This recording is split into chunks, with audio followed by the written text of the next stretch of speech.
Ulit ah. Salamat po. Thank you. Ingat kayo. Bukas po ulit.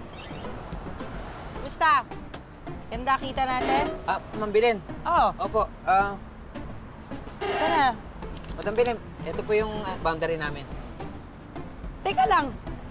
Bakit 800 lang to? Hindi ba usapan natin 1-2?